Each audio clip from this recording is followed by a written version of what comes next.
Bismillahirrahmanirrahim. Ya Hayyu ya Qayyum. Ya Hayyu ya Qayyum birahmatika nastaghith fa'aghithna. Wa la takilna ila anfusina tarfata 'ainin abada wa aslih lana sya'nana kullah. Alhamdulillahi rabbil alamin bari'il khalaiqi ajma'in wassalatu wassalamu ala ashrafi wa afdali anbiya'ihi wa rusulih habibihi wa najibihi wa safiyyihi wa khiratihi ala khalqih al-mahmud al-ahmad al-abd al-mu'ayyad al-mustafa al-amjad abil qasim al-mustafa Muhammad. Allahumma salli ala Muhammad wa ala Muhammad wa ala alihi at-tayyibin at-tahirin al-ma'sumin wa ashabihi al-muntajabin siyama baqiyatillahi fil aradin najallallahu ta'ala farajahu syarif waj'alna jami'al mu'minin wal mu'minat wal muslimin wal muslimat min atba'ihi wa junudi amma ba'd. Ikhwani wa akhwati al-a'izza, assalamualaikum warahmatullahi wabarakatuh. Alhamdulillah, pada malam hari ini kita lagi-lagi diberi taufik dan kesempatan oleh Allah Subhanahu wa taala untuk semakin mendekatkan diri kita pada kalimat-kalimat yang penuh cahaya. Kita semua tahu bahwa para imam maksum alaihi wassalam itu dalam ziarah jami'ah diberi predikat kalamukum nur. Jadi pembicaraan kalian para imam adalah cahaya. Dan kita bersyukur karena beberapa kesempatan terakhir ini kita masuk pada pertemuan ke-6 ya. Kita dalam waktu 50-60 menit berusaha untuk mengakrabkan diri kita dengan kalimat-kalimat yang penuh cahaya itu, dan tepatnya adalah terkait dengan wasiat Imam Ali bin Abi Thalib alaihissalam kepada putranya Imam Hasan alaihissalam. Tanpa mengambil banyak waktu, saya akan langsung pada lanjutan apa yang menjadi pembahasan kita. Kita terakhir kemarin sampai pada kalimat fa aslih mathwaka wa la tabi' akhirataka bidunya yang artinya benahi ya, kehidupan abadimu. Mathwaka di sini maksudnya tempat tinggal abadimu, wala tabi' akhirataka bidunya, dan jangan pernah engkau jual kehidupan abadimu dengan kehidupan sementara. Artinya kehidupan abadi terlalu tinggi untuk dibeli dengan kehidupan yang sementara. Wala tabi' akhirataka bidunya, dan jangan pernah engkau jual akhiratmu dengan dunia. Kita kemarin sampai pada kalimat itu, dan kita akan masuk pada kalimat-kalimat nasihat berikutnya. Pada bagian berikutnya, Imam Ali bin Abi Thalib alaihissalam berkata seperti ini: Wada'il qawla fima la ta'rif. Ini luar biasa kalimat ini. Artinya seandainya satu nasihat ini dilakukan oleh banyak orang, akan ada banyak permasalahan selesai. Karena artinya ini wada'il qawla fima la ta'rif, dan tinggalkan perkataan yang engkau tidak tahu. Artinya dalam hal-hal yang engkau tidak punya penguasaan, yang engkau tidak tahu, yang engkau tidak mengerti, kamu tidak perlu ngomong. Satu nasihat ini kalau seandainya umat manusia melakukan ini, wada'il qawla fima la ta'rif, seandainya yang berbicara itu hanya yang ngerti saja, maka akan ada banyak polemik, perselisihan, perbedaan yang akan teratasi dengan sendirinya. Karena yang bicara hanya yang ahli, dan yang tidak ngerti tidak ngomong. Terjadinya berbagai macam kesulitan, kerutan, permasalahan ini karena ada banyak orang yang tidak tahu menahu tentang sebuah permasalahan, tapi memaksakan dirinya untuk berbicara. Bahkan tanpa dasar pengetahuan, karena egonya, karena keangkuhannya, kemudian dia berusaha untuk memaksakan pendapatnya, sementara dia tidak tahu menahu tentang permasalahan. Ada banyak orang yang getol ya, berbicara dan bahkan ingin pendapatnya itu diterima, sementara dia bukan ahli dan dia tidak tahu menahu tentang permasalahan itu. Jadi saya kira ini nasihat yang luar biasa. Wada'il qawla fima la ta'rif. Dan setiap logika yang sehat itu akan menerima nasihat ini bahwa memang seharusnya yang tidak tahu tidak berbicara. Karena dia tidak punya hak untuk bicara, karena dia tidak tahu. Wada'il qaula fi dan ini berlaku untuk semua permasalahan, termasuk permasalahan agama. Agama ini jadi kemudian itu berversi-versi, ya. Karena semua yang bukan ahli agama, semua yang bukan penafsir hakiki agama ikut nafsirkan, ikut menyimpulkan hukum-hukum. Padahal seharusnya ketika mereka menyerahkan penentuan hukum-hukum dan penyimpulan hukum ini kepada Ar-Rasul dan kepada orang-orang suci pasca Ar-Rasul, maka tidak akan ada banyak perbedaan. Tidak akan lahir puluhan bahkan ratusan mazhab seperti sekarang ini.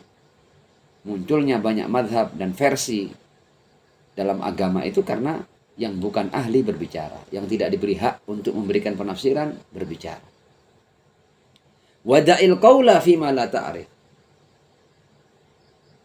Dalam riwayat lain, salah seorang imam maksum berkata seperti ini. Lau sakatal jahil makhtalafan nas. Seandainya orang-orang yang jahil itu tidak berbicara, maka umat manusia tidak akan berselisih. Seandainya orang mau jujur dengan dirinya, kalau dia tidak tahu dia tidak ngomong, seandainya semua begitu, maka nanti yang ngomong adalah yang ngerti-ngerti, yang alim-alim. Nah, kalau yang alim yang berbicara, tidak akan ada perbedaan. Munculnya perbedaan karena orang-orang jahil tidak bisa menahan diri untuk tidak berbicara, untuk tidak berkomentar, untuk tidak berpendapat. Ini nasihat pendek tapi luar biasa penting dan krusial. Artinya seandainya ini mampu dipahamkan kepada banyak orang, maka akan menyelesaikan banyak permasalahan. Wada'il qaula fima la ta'rif. Kemudian yang berikutnya, wal khitaba fima la tukallaf. Dan pernyataan atau penyikapan yang itu bukan tanggung jawabmu untuk kamu melakukan penyikapan. Ada banyak hal yang seharusnya bukan kita yang menyikapi, padahal itu bukan tanggung jawab kita untuk melakukan penyikapan, tapi ada banyak orang yang meskipun itu bukan tanggung jawabnya, bukan bagiannya, ikut mengambil peran orang-orang yang bertanggung jawab, ikut memberikan pernyataan, ikut memberikan sikap. Ini juga menambah keruwetan di atas keruwetan. Ya, jadi bagian pertama itu adalah wada'il qaula fima la ta'rif. Tinggalkan perkataan yang kamu tidak tahu. Artinya kalau kamu tidak tahu jangan ngomong. Yang kedua, wal khitaba fima la tukallaf. Dan pernyataan atau ucapan ya atau omongan yang bukan hakmu untuk berbicara di situ. Boleh jadi kamu tahu tapi bukan hakmu, bukan bagianmu. Jangan kamu ngomong.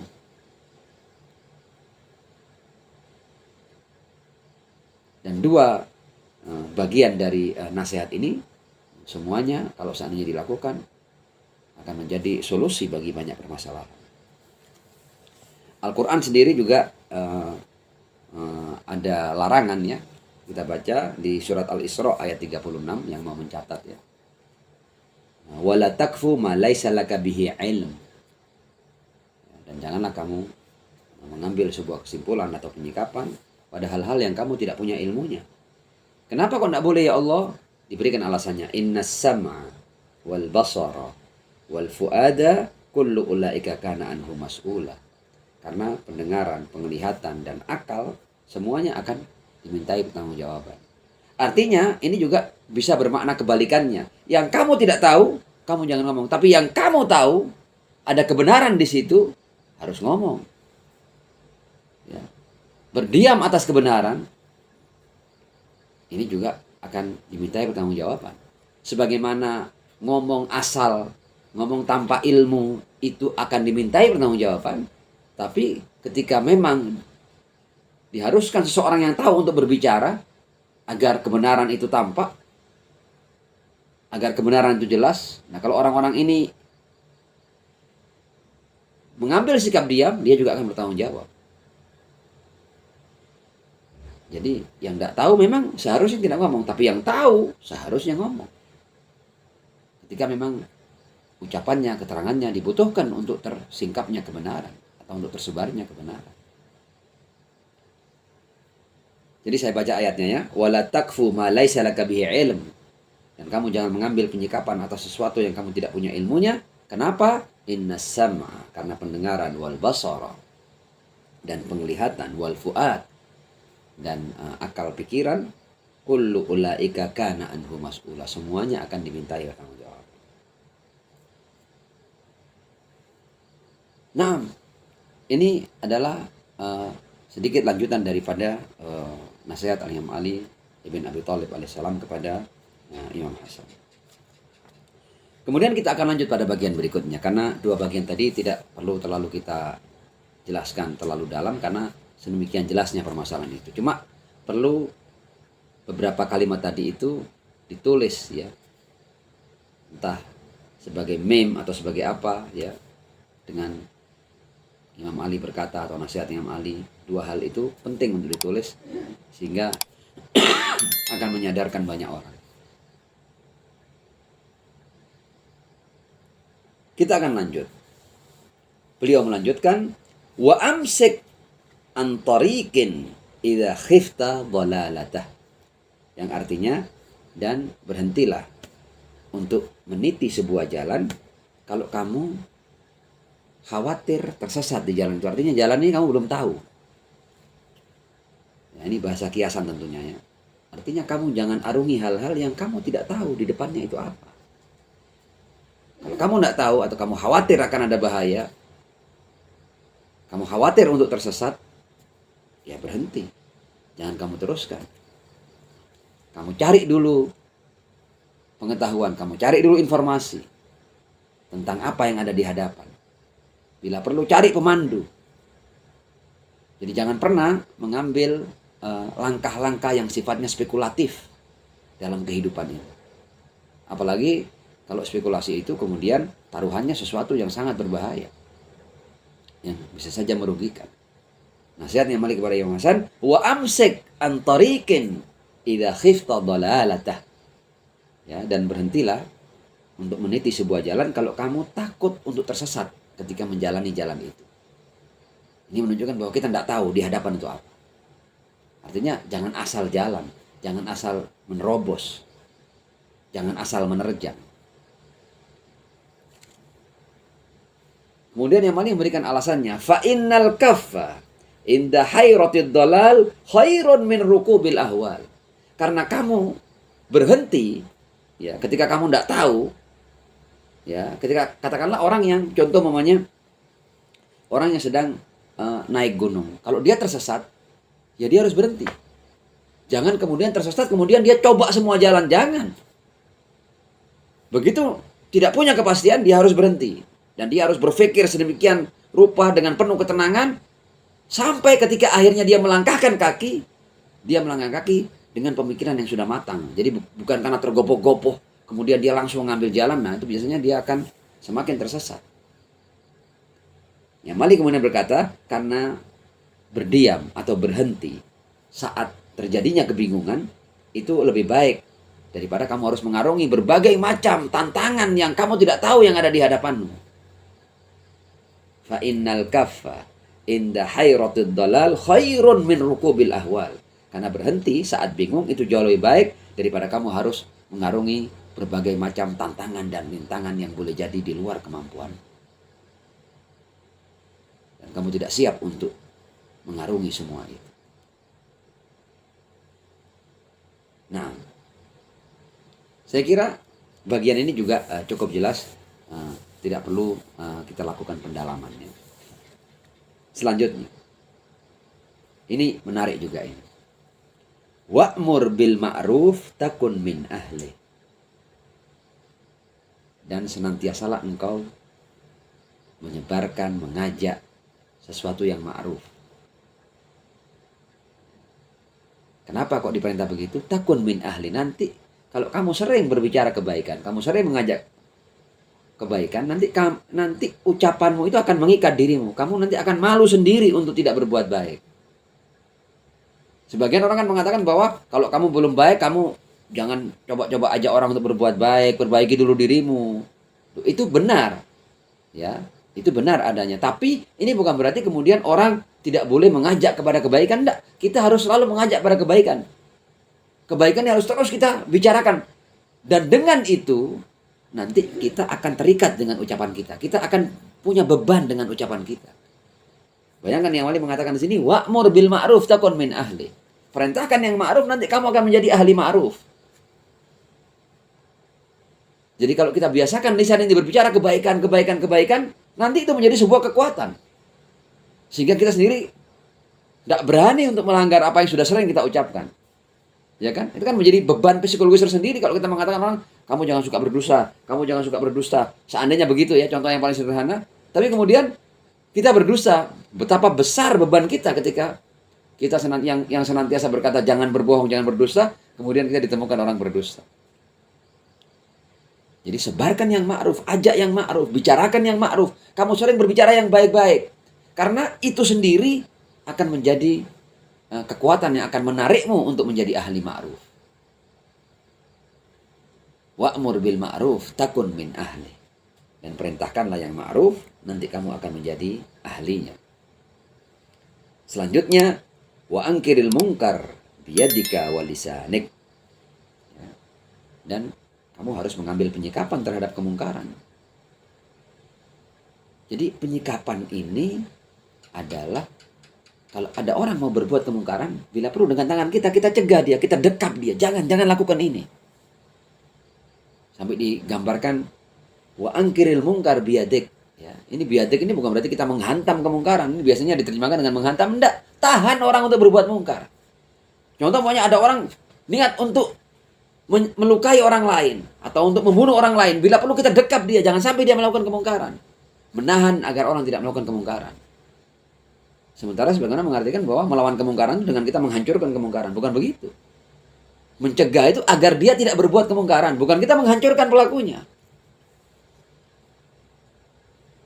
Wa angkiril munkar biyadik wa lisanik, dan lisanmu, artinya kita juga bersikaplah terhadap berbagai macam bentuk kemungkaran, kita bersikap dengan lisan kita.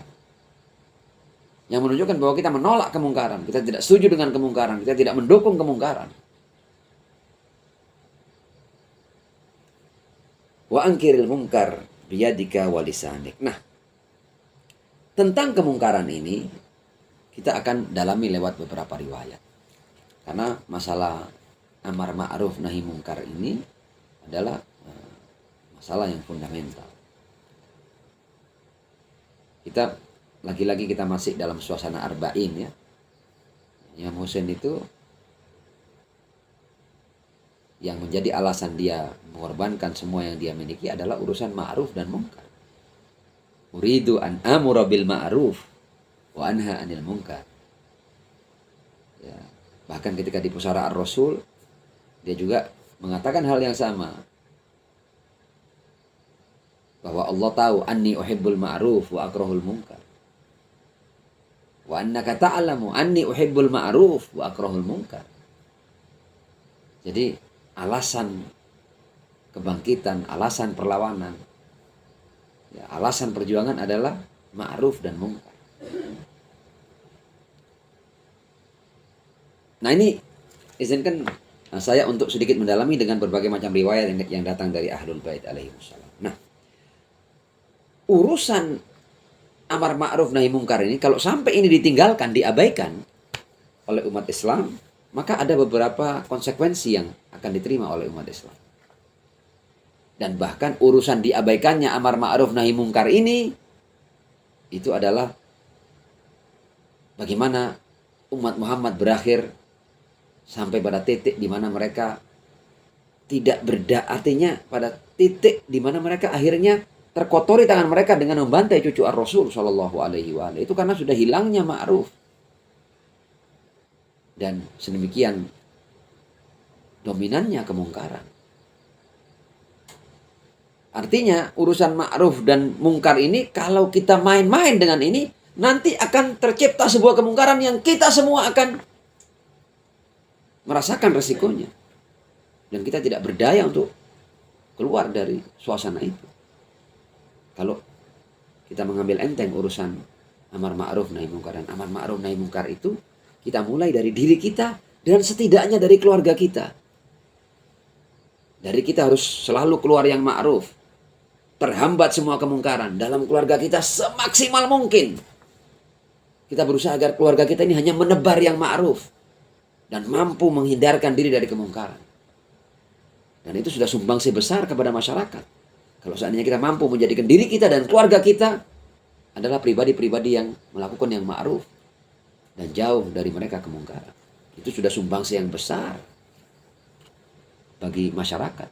Kadang-kadang katakanlah satu keluarga ini yang melahirkan seorang bandar, ya, dari satu keluarga itu melahirkan seorang anak yang akhirnya karena tidak diperhatikan kemudian dia menjadi pecandu, katakanlah narkoba, meningkat menjadi bandar. Satu anak ini bisa merusak satu lingkungan.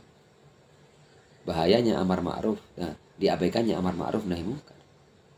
Padahal kalau masing-masing keluarga itu perhatian dengan yang di dalamnya, pekerjaan amar ma'ruf nahi munkar menjadi mudah.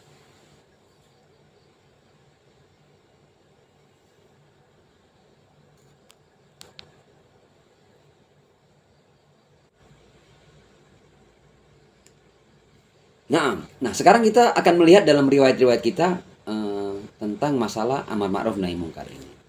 Jadi mengabaikan atau meremehkan urusan amar ma'ruf nahi munkar itu akan mendatangkan berbagai macam resiko yang berat. Di antaranya adalah yang pertama, ketika amar ma'ruf dan nahi munkar ditinggalkan, itu di antara konsekuensinya nanti Allah bahkan tidak akan menerima bahkan doanya orang-orang yang soleh sekalipun. Adamu istijabati doa is-salihin. Jadi urusan meninggalkan amar ma'ruf nahi munkar ini, di antara konsekuensinya Allah tidak akan lagi mengabulkan doa, bahkan doanya orang-orang yang soleh. Kita lihat ya riwayat ya, di antaranya ada riwayat dari Imam Ali bin Abi Thalib alaihi salam di mana beliau berkata, la tatrukul amra bil ma'ruf wan nahya anil munkar. Jangan kau tinggalkan amar ma'ruf dan nahi munkar. Fayuwalliyallahu umurakum syirarakum. Nanti kalau amar ma'ruf nahi munkar kalian tinggalkan, itu sunnatullahnya yang berlaku adalah Allah akan menyerahkan urusan kalian kepada orang-orang yang jahat dan durjana di antara kalian. Jadi ketika amar ma'ruf nahi munkar yang ditinggalkan, nanti yang menguasai kita adalah orang-orang yang mungkar, orang-orang yang zalim. Dan kalau itu terjadi, tsumma tad'un, kemudian ketika kamu akhirnya melihat suasana dikuasai oleh orang-orang zalim atau oleh para pelaku kemungkaran, kemudian orang-orang solehnya baru angkat tangan berdoa, tsumma tad'un fala yustajabu lakum du'a'ukum. Karena kalian meninggalkan amar ma'ruf nahi munkar. Kemudian sunnatullahnya akhirnya yang memimpin dan menguasai kalian adalah para pelaku kemungkaran. Dan baru kemudian orang-orang baik kalian sadar dan berdoa. Fala yustajabu du'a'ukum. Doa kalian tidak akan dikabulkan. Jadi di antara akibat daripada meninggalkan amar ma'ruf nahi munkar adalah berkuasanya orang-orang yang zalim atau para pelaku kemungkaran. Dalam riwayat lain, Rasul Shallallahu Alaihi Wasallam berkata, sama ya, perintahkan yang ma'ruf, cegah yang mungkar. Jangan sampai kalau kamu tinggalkan ini, qabla an tad'uani fala ujibakum. Kalau tidak kalian lakukan, nanti kalian minta kepadaku, aku tidak akan mengampuni kalian. Wa tas'aluni fala u'tiyakum. Kalian memohon kepadaku, aku tidak akan berikan permohonan kalian. Wa tastaghfiruni fala aghfir lakum, dan kau minta ampun, aku tidak akan ampuni kalian. Sebab ada taklif yang kalian tinggalkan, yaitu apa? Amar ma'ruf dan nahi munkar.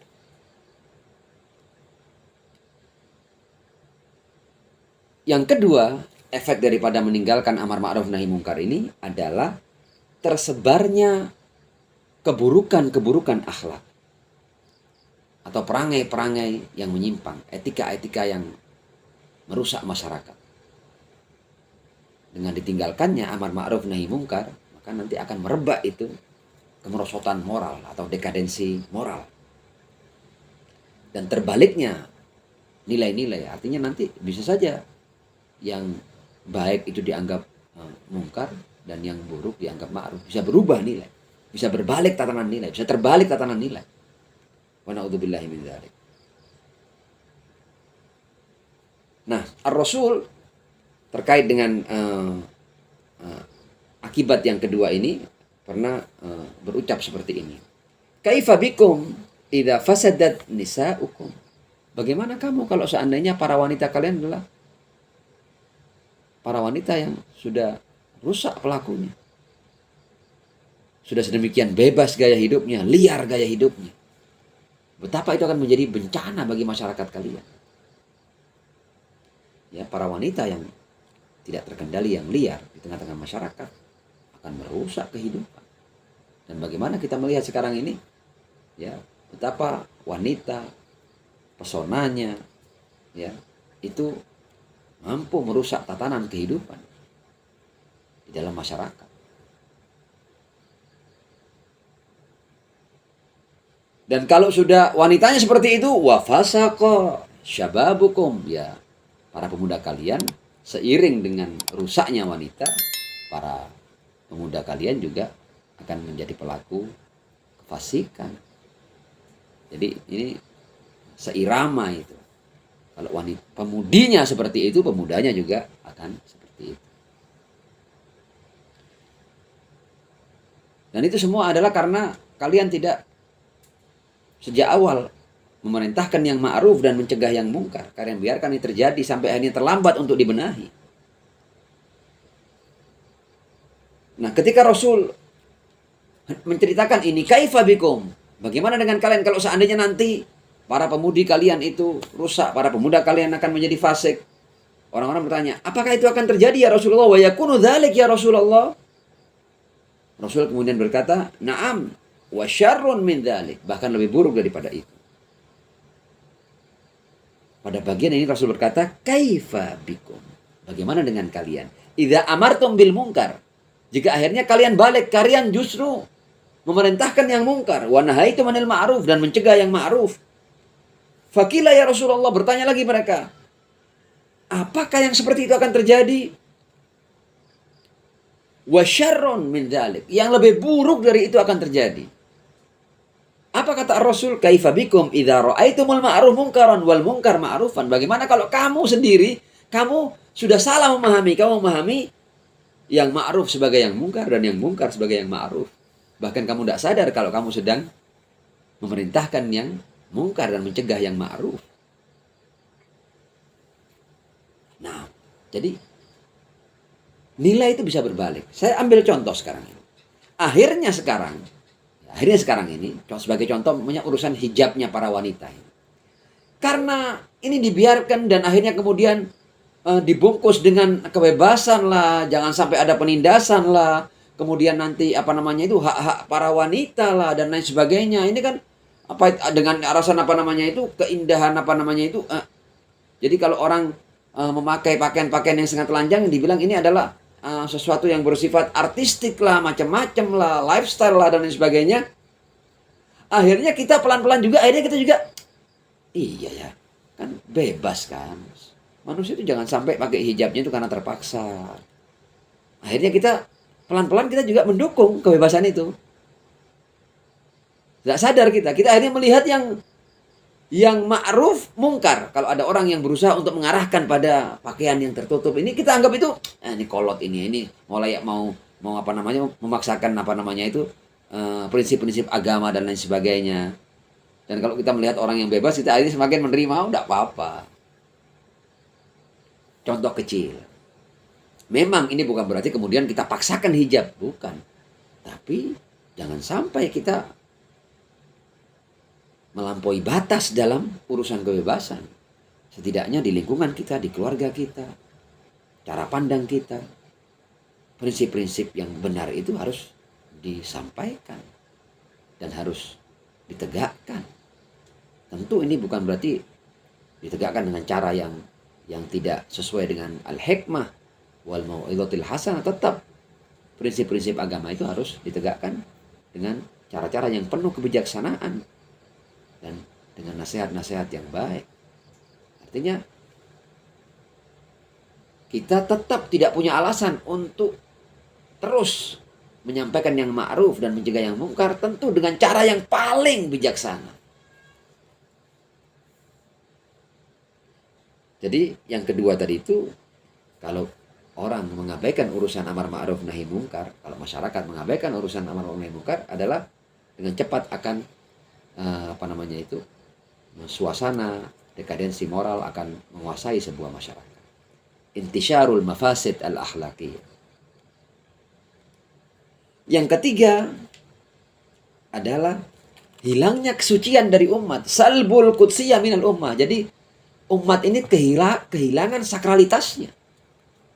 Kalau kemudian mereka meninggalkan yang ma'ruf, ya, meninggalkan amar ma'ruf dan tidak mencegah yang mungkar. Dalam sebuah riwayat Imam Ali berkata seperti ini, sami'tu Rasulullah sallallahu alaihi wa alihi yaqul, aku mendengar Rasul berkata, lan tuqaddasa ummatun, ya, sebuah umat tidak akan mendapatkan kesuciannya atau sakralitasnya. La yu'khadhu lidha'ifi haqquhu minal qawi ghaira mutata'ti. Kalau di masyarakat itu kemudian kemungkaran sedemikian merajalela, kezaliman sedemikian merajalela, sehingga orang lemah tidak bisa meminta kembali haknya tanpa bergetar suaranya. Jadi orang yang punya hak di masyarakat itu menjadi lemah dan dia tidak punya suara yang lantang untuk meminta kembali haknya atau menuntut kembali haknya. Ini suasana sudah sedemikian mencekam sehingga orang yang berhak pun tidak punya keberanian untuk menuntut haknya. Kalau sudah umat mengalami situasi dan kondisi seperti itu, ini umat sudah kehilangan sakralitasnya. Sudah tidak terhormat lagi, tidak mulia lagi. Umat itu akan terhina. Akibat yang keempat adalah tasallutul zalimin. Meninggalkan yang ma'ruf atau meninggalkan amar ma'ruf nahi mungkar ini akan membuat orang-orang yang zalim akan berkuasa. Nah iya, karena puncak kemungkaran ya kezaliman. Nah kalau kemungkaran tidak dicegah, nanti yang akan memimpin, yang akan berkuasa adalah orang-orang zalim.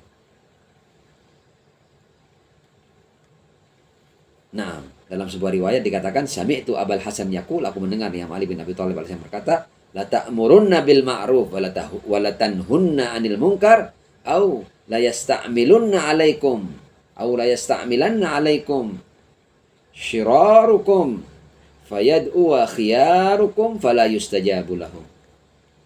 Ya, kalian harus memerintahkan yang ma'ruf, mencegah yang mungkar, atau kalau tidak nanti orang-orang durjana, orang-orang jahat, ya, orang-orang zalim, ya, akan menguasai kalian, dan di saat itu nanti orang-orang baiknya ketika berdoa sudah tidak akan dikabulkan lagi sama Allah, karena mereka meninggalkan syariat Allah, yaitu amar ma'ruf nahi mungkar. Jadi meninggalkan amar ma'ruf nahi mungkar, konsekuensi logisnya adalah berkuasanya kemungkaran.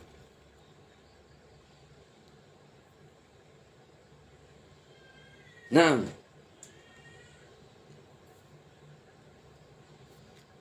dalam riwayat lain terkait dengan masalah berkuasanya orang-orang yang zalim ketika amar ma'ruf nahi mungkar ini ditinggalkan,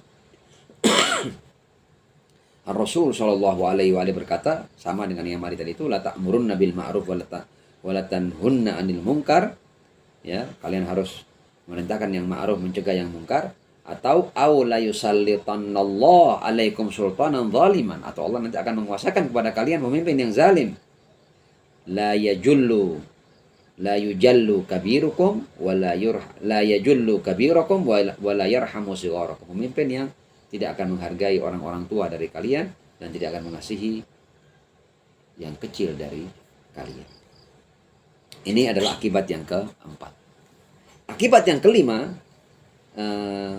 kata Rasul Shallallahu Alaihi Wasallam adalah irtifa'ut tadayyun antarikil amri bil ma'ruf wan nahyi anil munkar, yaitu hilangnya agama, tercerabutnya agama dari sebuah masyarakat yang meninggalkan amar ma'ruf nahi mungkar. Pelan-pelan nanti agama itu hilang. Masyarakatnya beragama, tapi hakikat agama, nilai-nilai agama tidak ada. Cuma namanya saja ini masyarakat beragama. Cuma namanya saja dia seorang muslim, seorang muslimah, keluarga muslim. Tapi nilai-nilai Islam sudah tidak ada lagi. Dan betapa banyak orang yang agamanya Islam, tapi Anda ketika masuk di keluarganya, nilai-nilai Islam sama sekali tidak dipakai. Ya, jadi mereka sudah tidak lagi mementingkan untuk berpakaian dengan pakaian Islami, kemudian boleh jadi sholat sudah tidak menjadi amalan yang wajib di keluarga itu, betul-betul muslim tapi sekuler, ya muslim bebas, ini keluarganya bebas ini.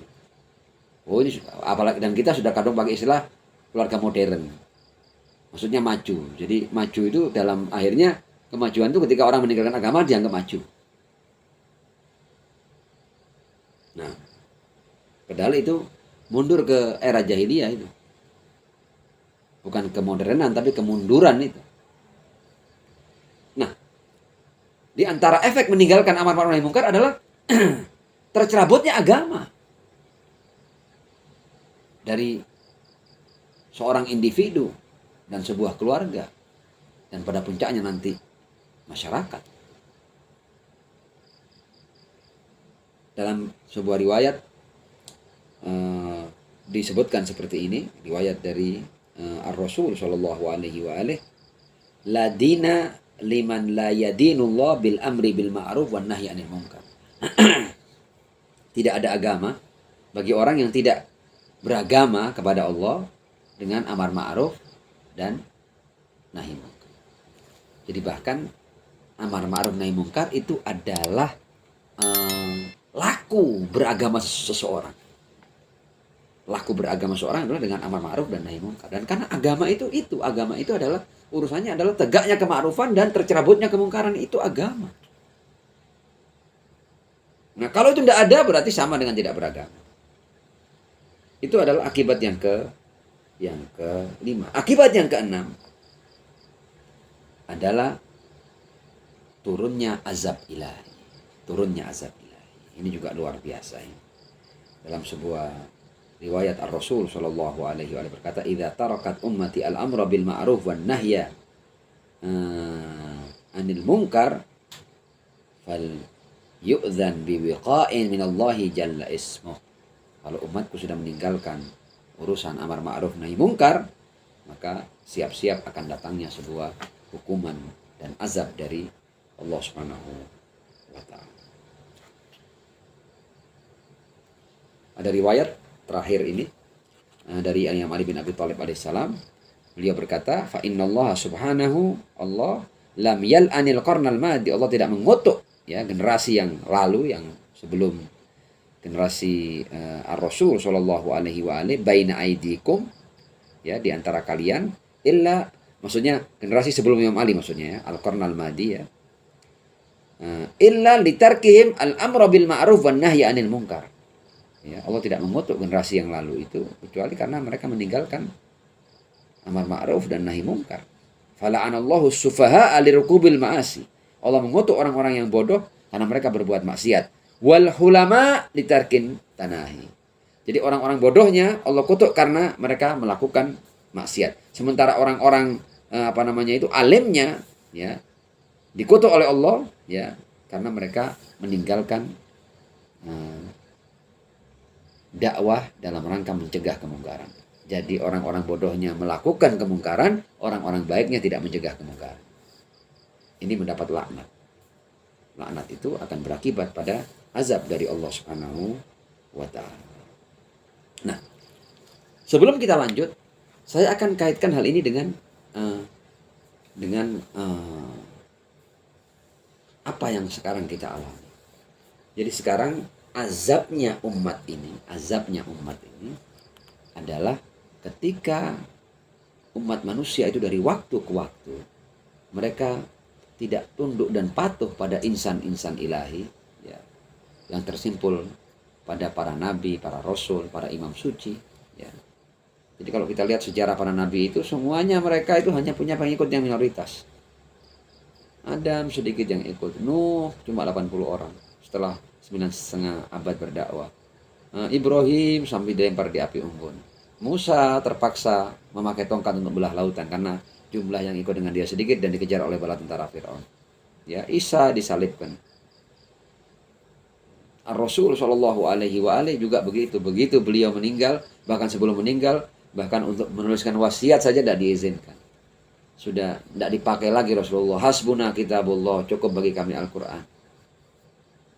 Dan setelah itu di awal-awal Rasul meninggal, rumah putrinya Sayyidah Fatimah sudah digeruduk seperti itu, sudah diserbu seperti itu, dikobarkan api di pintu rumah putri tercinta Rasul Shallallahu Alaihi Wasallam. Kemudian satu persatu para pemimpin, para imam dibunuh. Imam Ali dibunuh di marahnya, Imam Hasan diracun, Imam Hussein dibantai di padang Karbala, imam demi imam diracun, sampai akhirnya ketika sampai pada imam yang terakhir, maka Allah angkat ini. Allah angkat ini, tidak adanya insan ilah yang memimpin, ini sudah azab. Kenapa ini sudah azab? Karena dengan tidak adanya insan ilahi, yang terjadi adalah perebutan kekuasaan, perebutan klaim kebenaran. Mereka sudah tidak punya lagi rujukan kebenaran. Setiap orang menganggap dirinya bisa mewakili kebenaran, bisa mewakili agama, bisa mewakili suara Tuhan. Setiap orang merasa berhak untuk berkuasa, untuk memimpin. Dan sejak digaibkannya Imam Mahdi, sampai nanti umat manusia sadar bahwa mereka minta pemimpin dari Allah, sampai mereka sadar, dan selama mereka belum sadar, maka mereka dengan tidak adanya imam ini, mereka sudah diazab ini. Anda lihat sepanjang sejarah umat manusia ini, yang ada adalah perebutan kekuasaan, pertarungan, pertumpahan darah, peperangan yang tidak henti, kaburnya kebenaran, tidak jelasnya agama. Agama Islam ini yang Tuhannya satu, kitab sucinya satu, nabinya satu, ditafsirkan dalam ratusan versi yang saling bertentangan dan saling mengkafirkan. Jadi semuanya kabur dan rancu. Dan ini adalah azab. Bahkan atas nama agama orang saling bunuh. Atas nama agama Islam orang saling bunuh. Itu sudah azab. Ketika manusia menolak insan ilahi, ketika ini dicabut, berarti ini sudah puncak kemungkaran. Ya, insan ilahi demi insan ilahi ditolak, sampai yang terakhir pun masih mau dibunuh, ya diangkat sama Allah. Diangkatnya ini otomatis menjadi azab bagi umat manusia.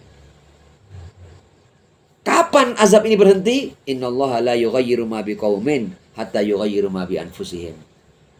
Ya. Umat Allah tidak akan merubah nasib suatu kaum kecuali mereka merubah nasibnya. Artinya harus terjadi kesadaran dari umat manusia untuk mereka sampai pada titik. Artinya kalian ini sekarang siapa sih yang bisa kalian percaya untuk memimpin umat manusia ini?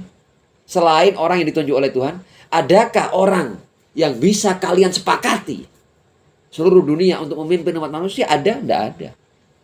Satu-satunya cara untuk dapatnya memimpin adalah ketika Anda menerima pemimpin yang ditunjuk oleh Tuhan.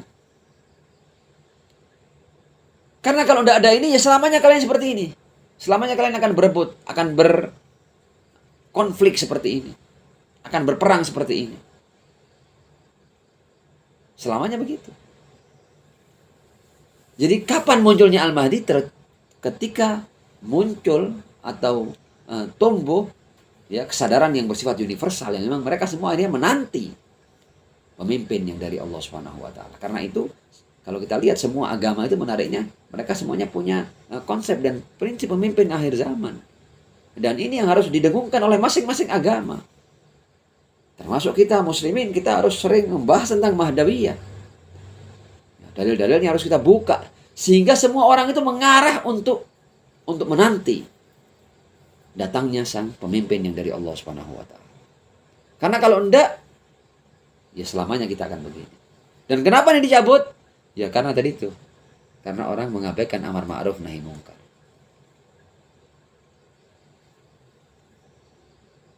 Nah, kita akan lanjut sedikit ya.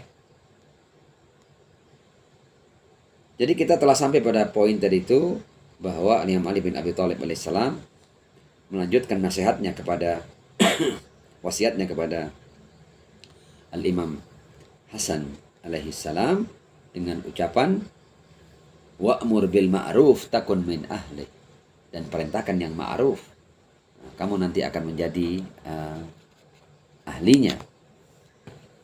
Wanha wa angkiril munkar, ya, dan tolak ya kemungkaran dengan tanganmu dan dengan lisanmu seperti yang telah kita jelaskan tadi. Kita masih akan lanjut sedikit. Nasihat berikutnya Imam Ali kepada Imam Hasan adalah wabayin man fa'alahu bijuhdik, ya, yang artinya dan jauhilah siapapun yang melakukan kemungkaran dengan usahamu, dengan kerja kerasmu. Artinya, terhadap para pelaku kemungkaran, kita ini tidak boleh bersikap berdiam diri. Tidak boleh cuma tidak setuju. Kita harus melakukan upaya-upaya, tentunya upaya-upaya yang terukur ya. Yang sesuai dengan kapasitas masing-masing kita. Yang boleh jadi kapasitas kita antara satu dengan yang lainnya itu berbeda-beda. Tapi urusan kemungkaran harus dengan wabayin man fa'alahu bijuhdi. Ya. Dan lawan, ya, lakukan perlawanan terhadap siapapun yang melakukan kemungkaran dengan usaha dan upayamu. Saya kasih contoh lain tentang kemungkaran ini. Di antara amar ma'ruf dan nahi mungkar adalah kita mengungkap kebenaran. Jadi sekarang orang-orang yang punya pengetahuan, katakanlah yang tahu tentang apa yang terjadi di padang Karbala, terjadinya kezaliman atas Al-Husain bin Ali bin Abi Thalib alaihissalam. Ini kalau mereka diam, mereka tidak berbicara, mereka bertanggung jawab. Jadi kezaliman yang terjadi, apalagi atas darah daging ar-Rasul, atas pemuda penghulu ahli surga, ini semua orang bertanggung jawab untuk berbicara, untuk menjelaskan. Karena kalau enggak nanti ini artinya umat manusia itu tidak boleh ada sebuah peristiwa kezaliman yang seperti ini di sebuah masa kemudian dibiarkan berlalu begitu saja. Karena itu para pengikut Ahlul Bait kemudian mendapatkan ajaran dari para imamnya untuk selalu menghidupkan kemungkaran yang terjadi yang luar biasa ini, yaitu pembunuhan dan pembantaian atas Al-Husain bin Ali bin Abi Thalib alaihissalam.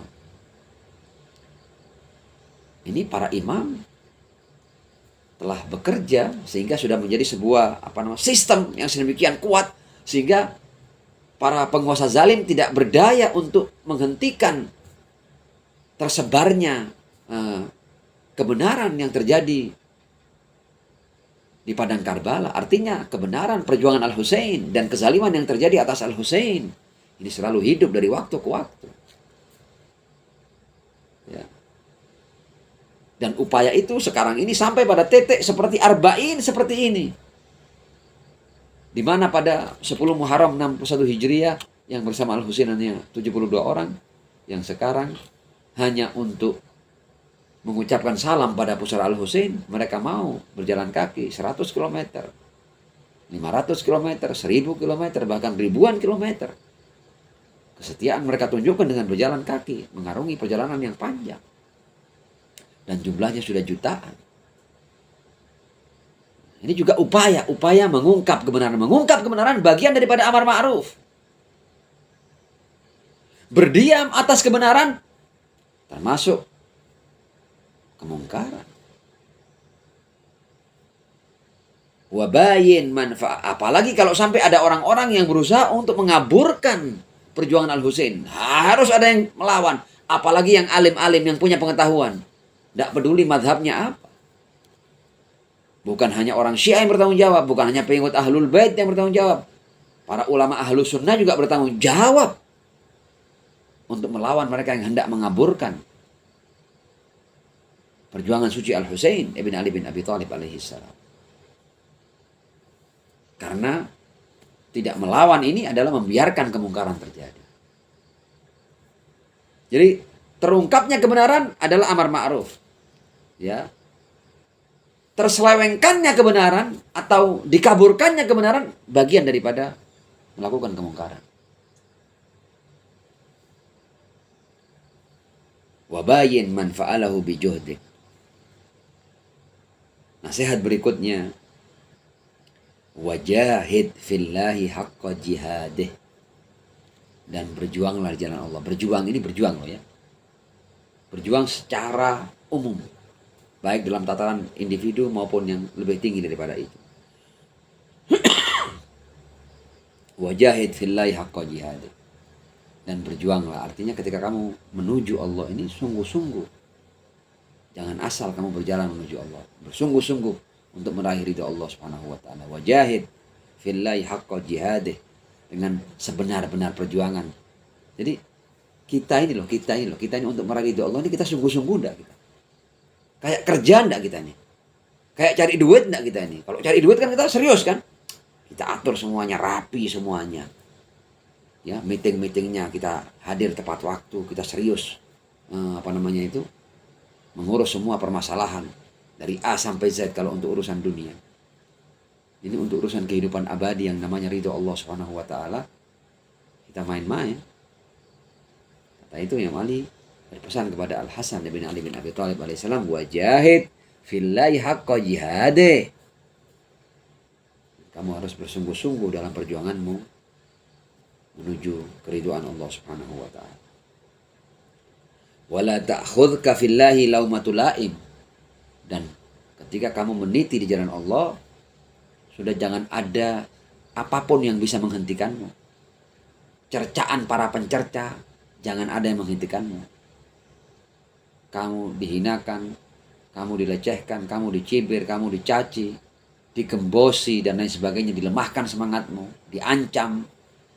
Jangan sampai menghentikan langkahmu di dalam perjuanganmu menuju Allah Subhanahu wa taala. Wala ta'khudhka fillahi laumatul laim. Artinya, ketika urusanmu dengan Tuhan, kamu sudah jangan ada apapun yang menghentikanmu. Jadi, kamu menuju Tuhan ini, kamu berjalan di jalan Allah ini, tidak ada sesuatu yang boleh menghentikan langkahmu. Itu pesan Imam Ali kepada Imam Hasan bin Ali bin Abi Thalib alaihissalam. Karena itu, pesan ini ketika diterima oleh Al-Husain untuk urusan kebenaran ketika mau dihentikan dengan ancaman, dengan pembunuhan, dengan pembantaian, tidak bergeming.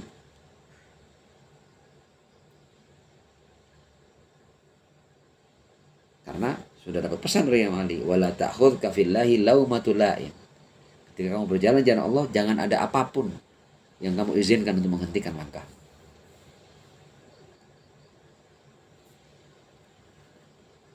Naam. Wa khudil ghamarat lil haq, katanya Imam Ali. Dan arungi berbagai macam rintangan dan tantangan di jalan kebenaran. Jangan takut dengan tantangan, jangan takut dengan rintangan.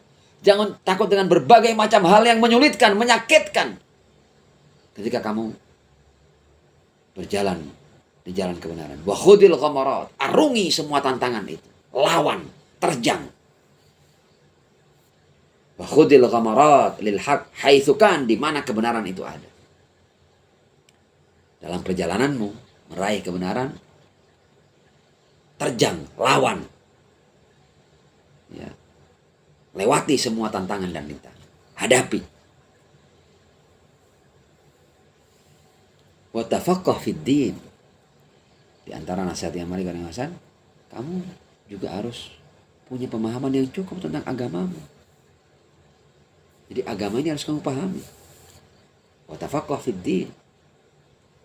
Jangan sampai kamu ini mau berjalan menuju Allah tapi kamu tidak tahu agamamu, kamu tidak tahu agama yang Allah ridhoi. Kamu tidak tahu jalan yang Allah minta kamu untuk berjalan di atasnya. Di agama juga sangat perlu dan penting untuk kita pahami. Sehingga kita berjalan dengan pengetahuan, beragama dengan pengetahuan, wa tafaqqah fid din. Dan majelis-majelis seperti ini adalah sumbangsi kecil bagi kita semua untuk kita semakin mendalami agama. Nah, wa awwid nafsaka at-tasabbur 'alal makruh, dan biasakan dirimu untuk bersabar menghadapi sesuatu yang tidak menyenangkan. Biasakan dirimu untuk sabar menghadapi kesulitan, menghadapi tantangan, menghadapi rintangan, menghadapi cobaan. Karena memang dunia ini tidak akan pernah sunyi dari yang namanya tantangan, rintangan, kesulitan, cobaan. Jadi kamu jangan berhayal kamu hidup di dunia ini dan kamu tidak mendapatkan tantangan dan rintangan, tidak menghadapi permasalahan. Tidak ada. Kehidupan dunia itu memang dari awal sampai akhirnya adalah ujian. Jadi kamu sudah paham bahwa dunia ini atau hidup di dunia ini memang butuh yang namanya kesabaran. Makanya yang berkata, wa awwid nafsaka at-tasabbur 'alal makruh. Ya, biasakan dirimu untuk sabar menghadapi sesuatu yang tidak menyenangkan. Wa ni'mal khuluq at-tasabbur fil haq, dan sebaik-baik perangai adalah ketika seseorang mempunyai kesabaran di dalam menjalani kebenaran. Wa ni'mal khuluq at-tasabbur fil haq. Dalam sebuah riwayat, Al-Imam Ja'far As-Shadiq alaihi salam berkata, la yastakmilu abdun hakikatal iman, ya, seorang hamba itu tidak akan pernah sempurna imannya, atau tidak akan sampai pada kesempurnaan iman hatta takuna fihi khisalun tsalat, sampai padanya terdapat tiga hal. Apa tiga hal itu? Jadi seseorang baru sempurna keimanannya ketika dia punya al-fiqhu fiddin, dia punya pengetahuan tentang agamanya. Dan yang kedua, wa husnut takdir fil ma'isyah, ya. Dan dia punya perencanaan yang baik dalam kehidupannya. Dan yang ketiga adalah wasabru ala razaya, dan ketika dia mempunyai kesabaran dalam menghadapi berbagai macam tantangan, rintangan, cobaan, kesulitan dalam hidup. Karena itu kalau kita baca dalam surat Wal Asr juga begitu kan. Jadi kehidupan dunia itu tersimpul dalam surat Wal Asr. Jadi a'udzubillahi minasyaitonirrajim, bismillahirrahmanirrahim. Wal Asr, demi masa.